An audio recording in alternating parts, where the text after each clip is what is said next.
Timing is everything in life. This week, as my daughter returned to school overseas, it made me think about when the Jews left Egypt. It happened at the perfect moment, spring, not too hot, not too cold.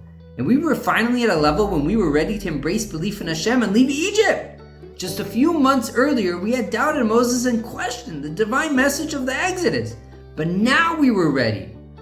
But as always, there's that one smart guy that asks, why is he teaching this now? This is so boring. I've heard this so many times. The Torah anticipated this line of questioning when it says, "V'haya ki yomru elechem baneichem." It's going to be a time where your children are going to ask you, what are you talking about? What is going on? This is reflected in the 4 sons we discussed during the Seder. Take the Rasha, the evil son. He's the one who doesn't wait until the end of the video to comment or forward it to someone else. No, he stops right in the middle, swipes and says, next. He doesn't take the time to let things unfold or absorb the full message. The other 3 sons are different.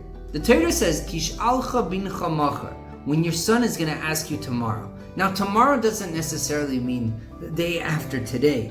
It can mean after you've finished speaking, after he's absorbed your message, he's heard you out. Then he comes to ask you questions. Now, I'm not trying to say you're not allowed to ask questions in the middle of a lesson, God forbid. If it's going to help you keep a train of thought, go for it. But when others are just asking questions in order to disrupt the lesson, don't join that crowd. From the perfect timing of the Exodus, we can learn an important lesson of how to educate our children and our students. After we explain something, we might ask if they understood the message that we're trying to give over.